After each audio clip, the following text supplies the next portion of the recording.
Shri Ganeshaya Namaha, Shri Gurubhyo Namaha. Chapter 2, Shri Siddhendra Yogi and the Story of Vichitrapuram.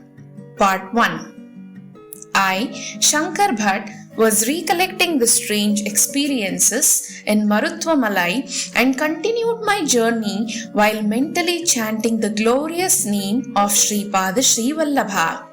I visited many holy places on the way. I was getting food without soliciting anyone for it. This was a rare experience.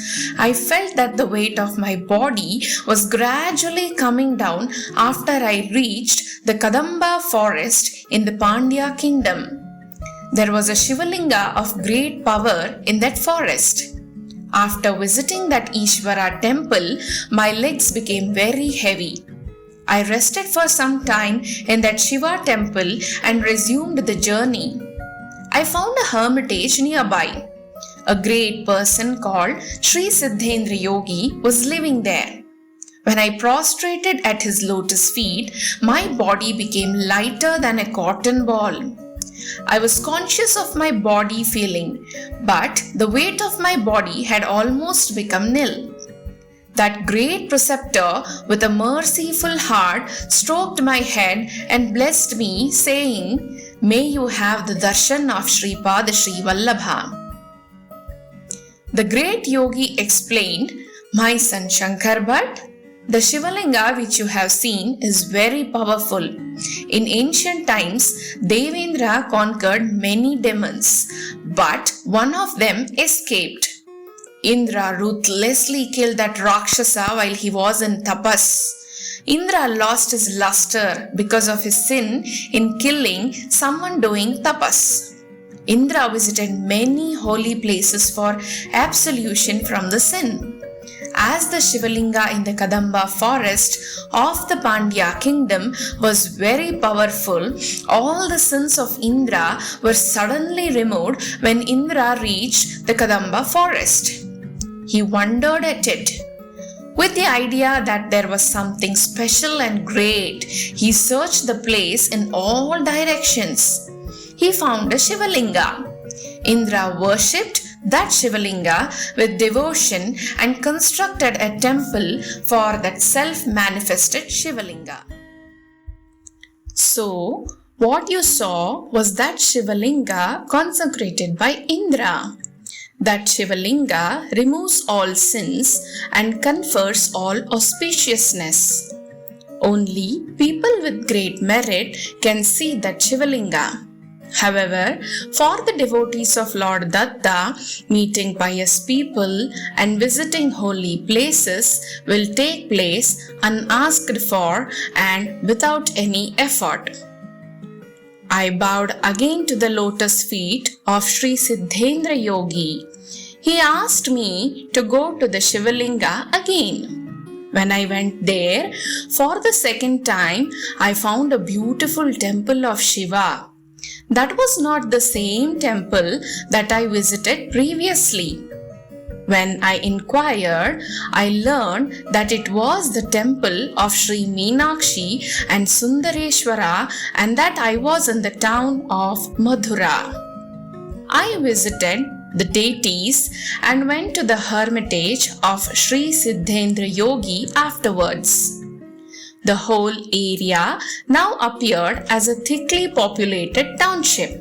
However, I searched much, but I could not find the hermitage of the Sri Siddha Yogindra. Recollecting the holy name of Sri Pada Sri Vallabha, I was going at random in some direction.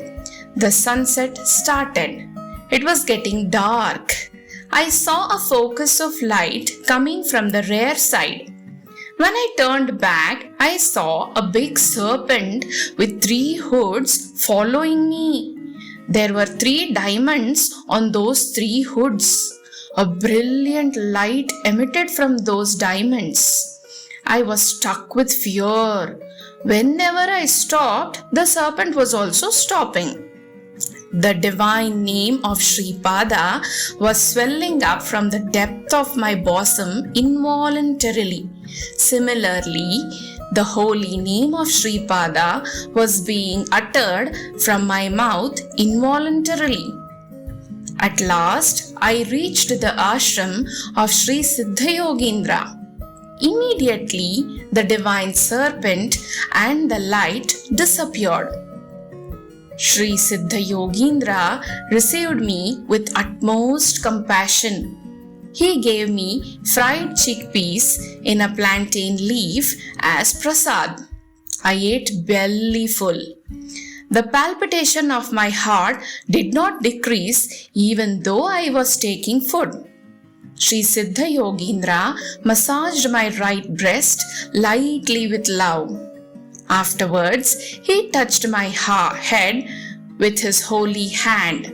I noticed my heart's palpitation slowing down. I also felt as if some foul gases were being purged out of my lungs. I also experienced that all bad thoughts and cruel desires were pushed out of my mind. My body temperature increased and I was in a state of stupor. The greatness of Datta and the qualifications required for obtaining the grace of Sripada. Then Sri Siddhayogindra stated as following. Shankar Bhatt, the Shivalinga which you saw at first and Sri Sundareshwara whom you visited later are not different. Sri Dattatreya ordered that you should be provided with this kind of experience. So, it was granted to you accordingly. It means that time was rolled back and the Shivalinga established by Indra and the actual surroundings existing at that time were shown to you. To regard the creation that you witness as real creation is Maya. Everything is an embodiment of the consciousness. By the will of Lord Datta, the future may become present. The consciousness of Lord Datta is eternally present. Whatever happened in the past and whatever is happening at present and whatever is to happen in the future will occur according to the will of Lord Datta. The resolve of Lord Datta is essential for an event to happen and not to happen or to happen in a different novel way. Sri Dattatreya is the personification of that magnificent determination responsible for the creation, sustenance and liquidation. Now he has taken birth on this earth as Sripada Srivallabha. The residents of Pithapuram did not recognize him properly. They failed to understand the philosophy of a guru. In Kuruvapuram, even ignorant persons like fishermen obtained knowledge of the Brahman. To get the grace of Sripada Srivallabha, the ahamkara within us has to be destroyed. All types of pride have to become extinct. Then only we can understand His power, His mercy and His real nature. Lessons from this video.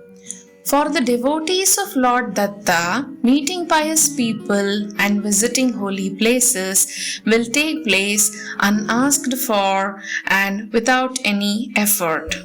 Whatever happened in the past, whatever is happening at present, and whatever is to happen in the future will occur according to the will of Lord Datta. Lessons from this video. The resolve of Lord Datta is essential for an event to happen, not to happen, or to happen in a different novel way. To get the grace of Sripada Srivallabha, the ahamkara, that is, the ego within us has to be destroyed. All types of pride have to become extinct. Then only we can understand power, mercy, and real nature of Sripada Sri Vallabha.